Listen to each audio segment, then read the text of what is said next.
Hello everyone. If you like what I'm doing here, please consider subscribing, liking, and commenting.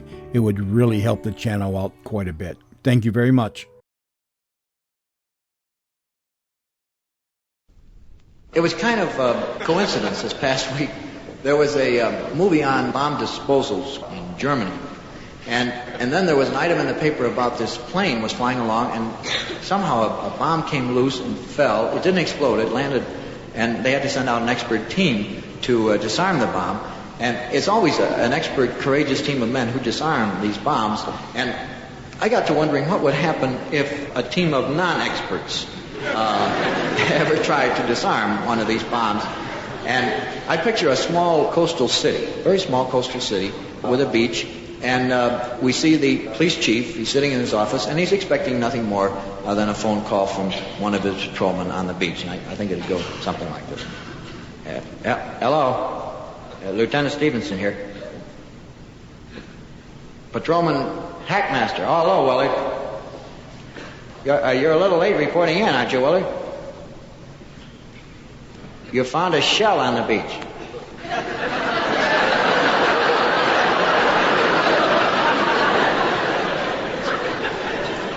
You think that's unusual, do you, Willard, finding a shell on the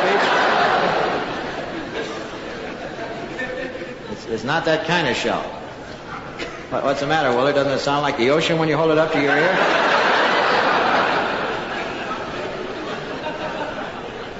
Oh, that kind of shell. Well, I'll tell you what, Willard, I'll send somebody out in the morning. Oh, is that right? Gee, I was kind of hoping that was your watch making that noise, Willard. I'm going to give it to you straight, Willard. You got a live one there. Willard, don't hang up. That's an order, Willard. And stop that whining. Now, you're perfectly safe, Willard. There's nothing to worry about as long as it's ticking.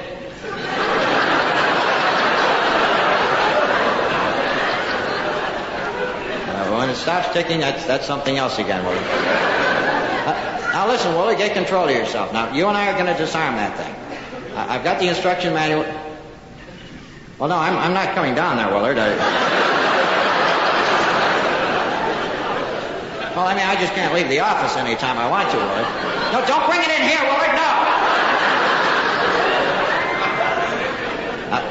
Look, Willard, I'm taking just as big a chance as you are. I mean, this is my responsibility. I mean, if that thing goes off, it's me they're going to want to talk to, not you, you know.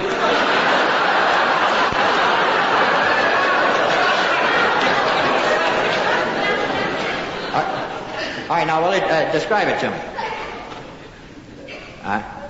It sounds like some kind of torpedo, Willard. It must be one of ours. Are there any markings on it?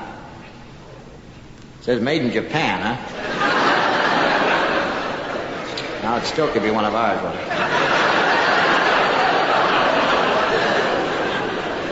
Is there a serial number or anything like that on it? X53L7. Let me look that up, Willard, just a minute.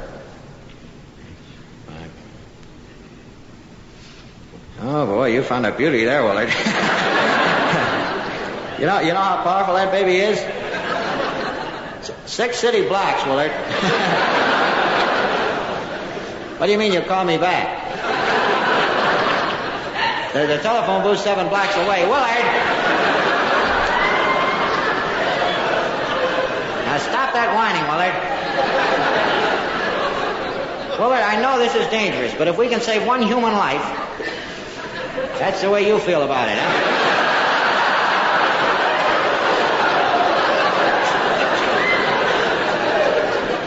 Well, Willard, get control of yourself now.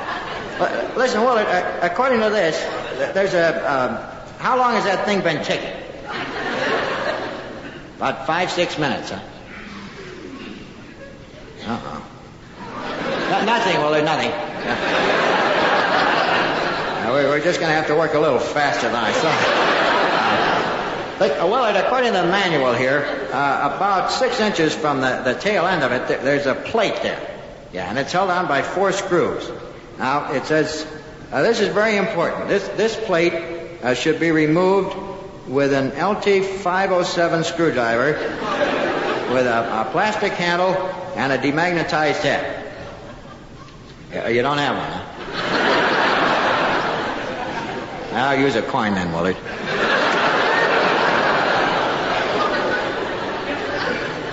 Okay, you got it off, Willard? Okay. Well, that thing is sure is complicated. I can't make heads or tails out of this. No, don't worry, Willard. I'll get that thing fixed if it's the last. We'll take care of it. Don't worry about it. Listen, Willard, there's kind of a little, hoochie-majigger in there. A wheel of some kind. Why don't you try turning the wheel, Willard? Well, I don't know. Turn it to the left, see what happens. Yeah, I can hear it now, Willard. It's ticking a lot faster, isn't it? You better turn it back, Willard. Okay, let's see. Listen, there are two wires here. It says here, under no conditions... Oh, somebody spilled coffee all over this thing. Well, one is kind of a grayish blue, and the other one's kind of a bluish gray, Willard. Willard, who are you talking to there? A little boy? Willard, get him out of there. If that thing goes off, He says it's his.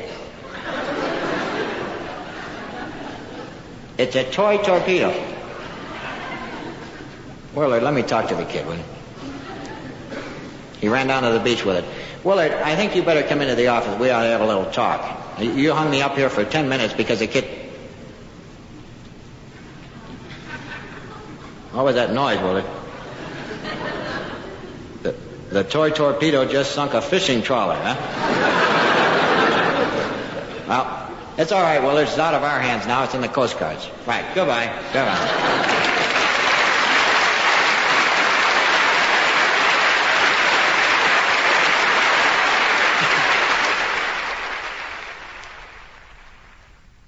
I took a ride on the bus the other day, and it convinced me once and for all that there is a school for bus drivers. Because they couldn't innately know what they do. They would have to go to school to learn some of these things, and I would like to take you out of that school. As we enter the school, there's a course going on in which they present the bus drivers with actual situations they'll encounter while driving their buses to find out how they react to it. And as we enter the course, we find the instructor talking to the student bus drivers. You men have now completed what's known as the basic course in bus driving. In this course, you're going to be presented with actual situations you'll encounter while driving the buses. And it's primarily designed to find out whether you're just going to be, good bus drivers or possibly one of the great all-time bus drivers. Bus drivers like the legendary Larry Strickland. Probably the greatest bus driver of the 1930s and possibly of all time, Neil Norlag.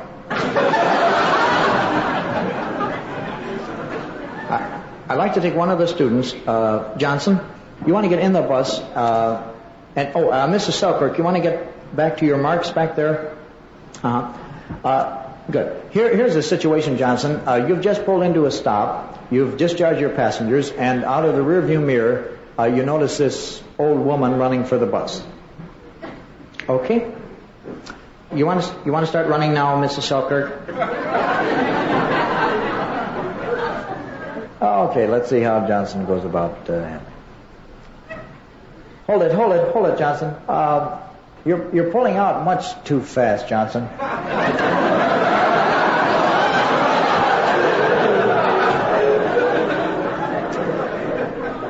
See, she gave up about halfway in the block, you see.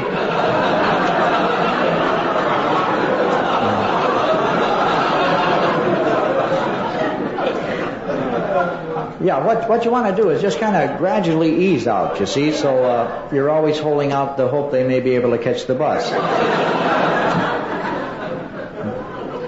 Oh, another thing you want to watch, a lot of these old women, they'll run at 3/4 speed, you see. Then they'll put on a final burst and they'll catch up with the bus. So,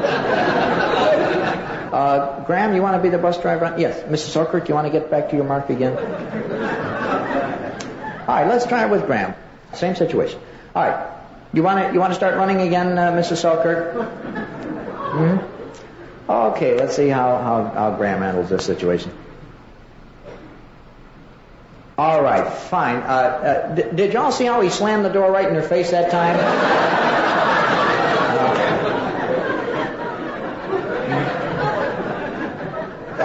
That's known as your perfect pullout.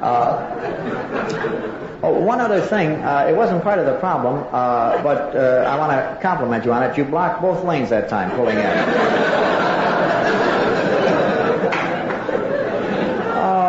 Okay, and Mrs. Selkirk, I think we'll take situation 13 this time. Yeah, you want to get in the Chevrolet? Mm-hmm. Graham, this is a situation you'll very often encounter. You'll be driving along your route, and all of a sudden this car will pull in front of you, and on the back will be caution student driver or learning to drive, something like that. Okay? All right, Mrs. Selkirk, you want to pull in front of Graham and see how he goes about handling this situation? All right, that was fine. That was very good. Could you all see what he did there? He gets back about 10, 15 car lengths, gets it up to around 60.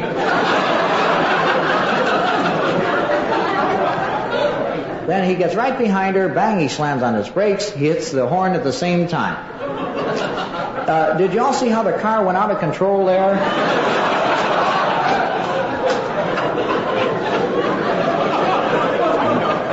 The minute she dove for the floorboard, it just kind of swerved into the light pole over there. Okay, some of you want to extricate Mrs. Selkirk from the car? Just roll down the window and crawl right out, Mrs.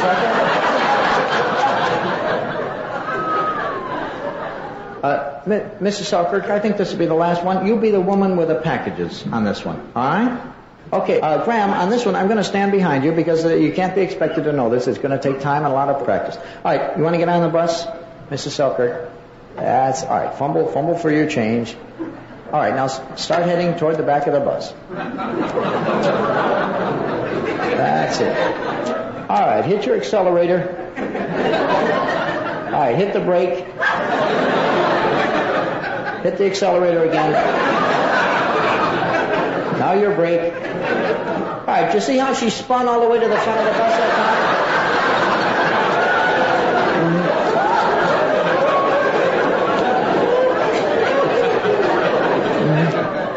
That's going to take a little practice. A lot of times they'll grab a hold of another passenger. You may hit your brake too soon. All I can tell you is don't get discouraged. Within 5-6 months, you'll have all of them spinning right to the front of the bus. Okay, now let's all get in our individual buses and start practicing. And just remember, it's accelerator, brake, accelerator, brake. Okay, for homework tonight, we're going to mispronounce the names of streets.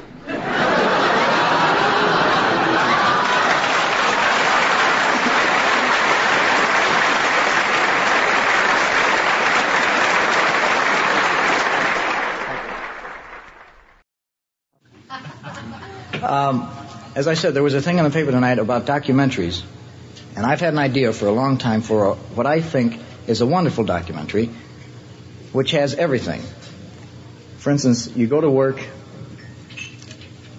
you come home at night, and you never really think about it. It's mechanical, it's routine. But there are a group of men who every day, when they go to work, never know if that night they'll return, because they face death in 100 different ways. And I'm talking about America's driving instructors. And I'd like to present the first episode in the new TV series called The Driving Instructor. Now, I'd like to have you picture, if you would, this is a car. I'm the driving instructor, and seated next to me is a woman driver. How do you do? You're Mrs. Webb, is that right? Oh, I see you've had one lesson already. Who is the instructor on that, Mrs. Webb? Mr. Adam. I'm sorry, here it is, Mr. Adams. Just let me read ahead and kind of familiarize myself with the case. How fast were you going when Mr. Adams jumped from the car? 75? And where was that?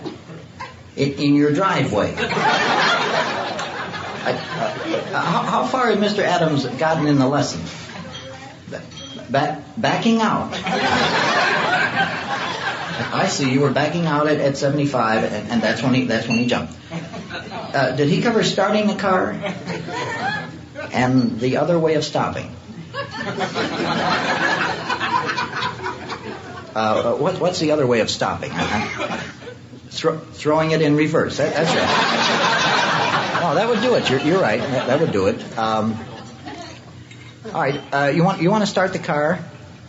Mrs. Webb, you just turned on the lights. You want to start the car? They all look alike, don't they? I don't know why they design them that way. All right, let's pull out into traffic. Now, what's the first thing we're going to do before we pull out into traffic? What did Mr. Adams do before he let you pull out into traffic? Well, I mean, besides praying, let's say. No, what I had in mind was checking the rear view mirror. You see, we always want to check the rear view. Don't pull out! Please don't cry. I'm sorry. But there was this bus, Mrs. Webb. All right, the lane is clear now. You want to pull out? Oh, no, that wasn't bad at all. You might try it a little slower next time. All right, let's get up a bit more speed and gradually ease it into second. Well, I didn't want to cover reverse this early, but as long as you've shifted into it, of course you're nervous. I'm nervous. I'm not just saying that. I'm really very nervous. Well, just don't pay any attention to their honking. You're doing fine. You're not blocking anyone's lane. No, as long as you're here on the safety island, you're not blocking anyone's lane.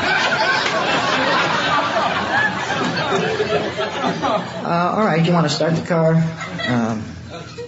While you're turning the lights off, why don't you turn off the heater?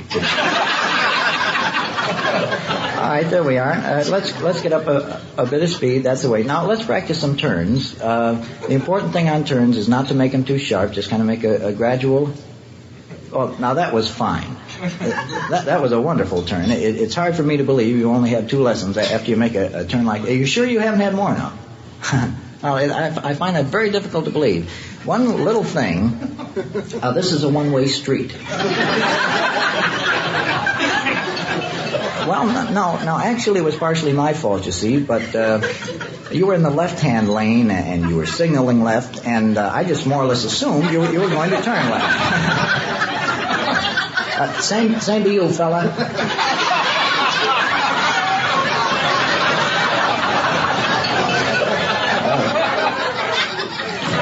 No, I don't know what he said, Mrs. Webb. All right, let's pull into the alley up there and practice a little alley driving. This is something a lot of the schools leave out that we think is pretty. You're going too fast, Mrs. Webb. You're up around 60, and it's kind of a sharp turn there. All right, let's just drive down the alley. That's the way. Mrs. Webb, maybe we better stop here. Well, I don't think you're going to make it between the truck and the building. Mrs. Webb? Mrs. Webb, I don't think you're going to... Mrs. Webb! I really didn't think you were going to make it. That just shows you we can be wrong, too. No, I'll get out on your side. That's all right. Mrs. Webb, maybe it might be a good idea if we went over to the driving area. They have a student driver area over a few blocks away, and maybe traffic throws you. Maybe that's the problem. Well, turn here on the street, right, and it's only about a block up. All right, turn right here. Well, now, that was my fault again. You see, I meant the next street. Not this man's lawn. Sir? Sir, would you mind turning off the sprinkler, please? For just a minute. Newly seated? Is that right? That's always the way, isn't it? Well, I don't suppose it is so damn funny. All right, Mrs. Webb, you want to back out and get off the man's creeping bend, is that right? Yeah, just back out, Mrs. Webb. Thank you very much, sir, for... Oh, now we hit someone, Mrs. Webb. Remember, you're going to watch the rearview mirror. Remember, we covered that. The red light blinded you. The flashing red light blinded you. The flashing red light on the car you hit blinded you.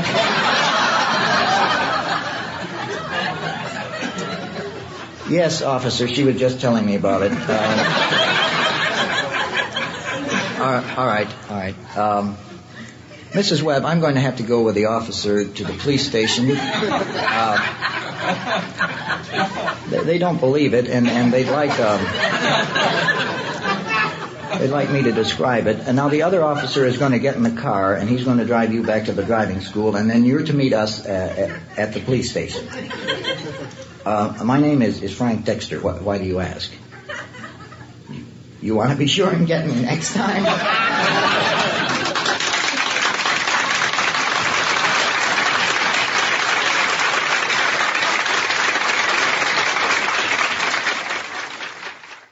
So this is a thing on discoveries and how when I usually precede this with a joke, which never gets a laugh. So don't feel bad. It's a masochistic thing I enjoy doing, but it's a thing on Edison, and Edison is very excited about this new invention he's come up with, and he calls all these newspaper people together in this totally dark room, and in the center of the room there's a bulb with a filament inside and a cord running out, and a guy working a generator over in the corner, and Edison walks in the room. Newsmen are all over the room, and he takes the plug and he plugs it into the generator, and the bulb begins to glow, and it just fills the entire room with light. Well, the newsmen are just astounded, and they start to rush out to file their stories. And Edison walks to the door and says, "No, gentlemen, please return to your seats. That isn't it." And he walks up to the bulb and he says, "Hello?"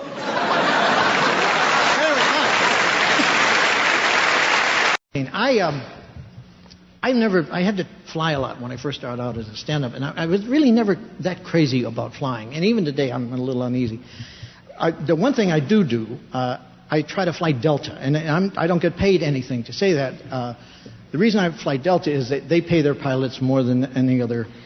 It's true, more than any other airline in the United States. And when I'm on a plane, I want happy people on the plane that I'm on.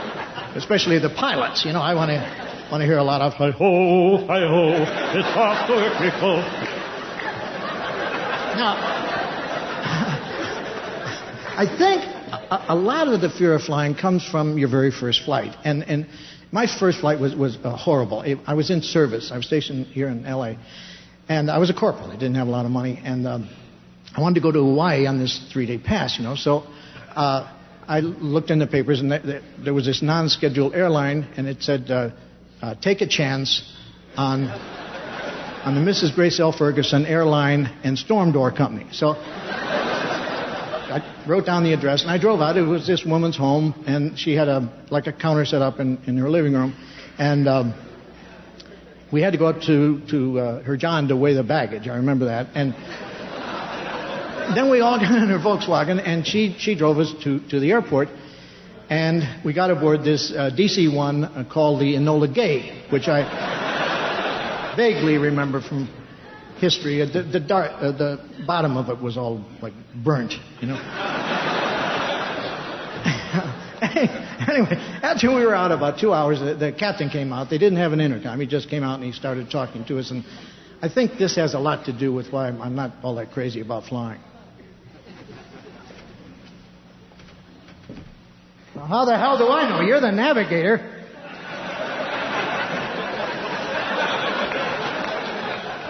I'd like to welcome you aboard the Mrs. Grace L. Ferguson Airline and Storm Door Company. I don't know how much you know about our company.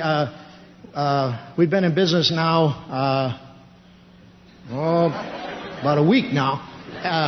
We were founded on the philosophy that what the American public was really looking for was low-cost overseas transportation, and we've attempted to eliminate a lot of what we call the frills and extras, and then pass these savings on to you.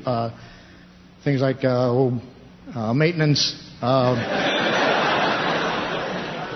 radar, a whole bunch of technical instruments up in the cockpit.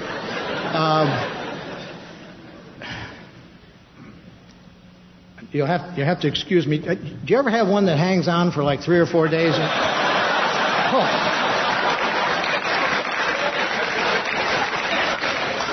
It isn't the headaches. It's that damn double vision. I'd like to apologize for you having to stand all the way. I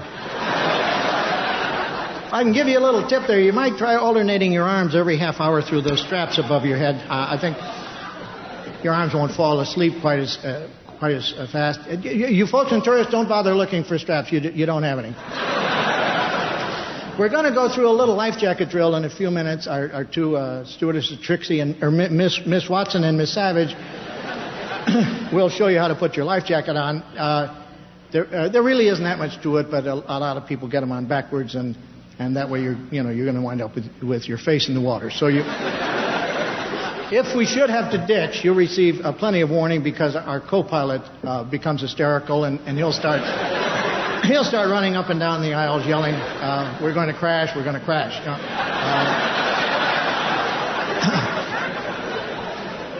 It's kind of hard to understand him. He has a tendency to run his words together. At least he has in the past, anyway. So if you see him running up and down the aisles and you can't make out what he's saying, I sure would slip into my life jacket. Yeah, and I'd like to answer any questions you may have about the airline or ditching, anything. If we should have to ditch, how long would the plane remain afloat? Boy, that's awful hard to say. Some of them go down like a rock, and then for some reason others stay up for 2-3 minutes. Yeah, gentleman way in the back there. I'm sorry, sir, I can't hear you. I can't hear you over the roar of the engine, sir. Oh, they've stopped now. Harry, the engine stopped again. Third button on the right, I think. Oh, hold it, the cabin lights are going out. Third button on the left. That's got him. Yes, sir, your question. I still can't hear you. Well, you can try it that way. First word, sounds like racing, running, track and field. Ran. Sounds like ran. Man. A whole bunch of men. Men. Oh, men. It's right behind you there. So yeah. Glad I took your question ahead of this gentleman's here. I really have to be getting back in the cabin. We have an automatic pilot, but the damn thing keeps kicking in and out all the time, and we never really know whether it's on or not. One of the reasons I came out here, have any of you ever been to Hawaii before? Gentleman right there? Yeah. It's kind of liver-shaped, isn't it, sir? More donut-shaped. Yeah, as we're coming in, sir, would you mind stopping by the cabin and pointing it out to us? Thank you very much. Have a great trip. Thank you very much.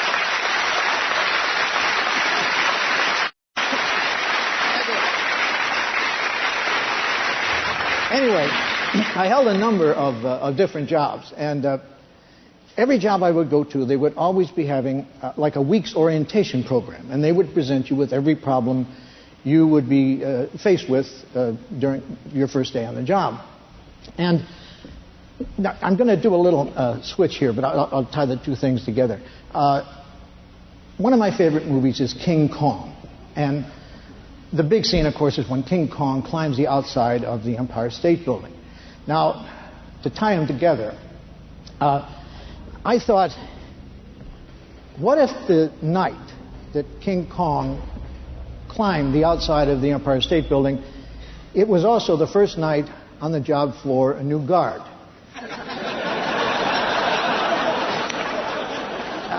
He had gone through a week's orientation program on the problems he could expect to face his first night on the job. I think his day might have gone something like this.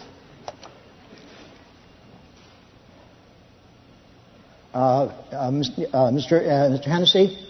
Yes, sir. I hate to bother you at home like this on my first night, but yes, something has come up, and it isn't covered in the guard's manual. I looked in the index. Yes, sir. I looked under unauthorized personnel and people without passes, and apes and apes' toes. Apes and apes' toes. There's an ape's toe sticking through the window.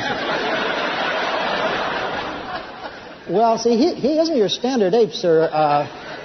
He's between 18 and 19 stories high, depending on whether we have a 13th floor or not.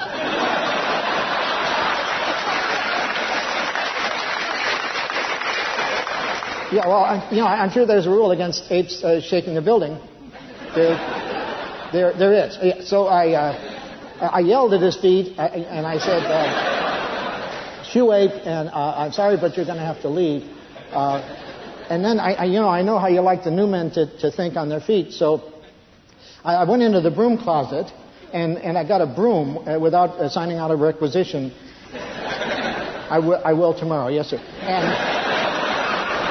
And I started banging him on the toes with it, but see, there are these planes flying around, and they're shooting at him, and he's only swatting at them, so I figured I wasn't doing too much good with the broom. You don't care what I do, just get the ape off the building. This could complicate things a little, sir. When he passed by here, he was carrying a woman in his hand. I don't think she works in the building, no, sir. Yeah, she had kind of negligee on, so I doubt it. She's one of the cleaning women. Well, the first thing I did, I filled out a report on it. I don't want to give the building a bad name either, sir, but these planes are shooting at him, and they're starting to hit him, and people are going to come to work tomorrow morning, and they're going to have to walk around the big dead ape in the street and start putting two and two together. I think we're safe on that score, sir. I doubt very much if he signed the night guest book downstairs.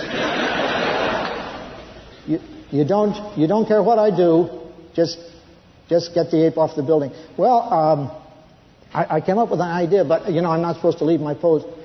Yeah, I thought maybe I could smear the Chrysler building with bananas.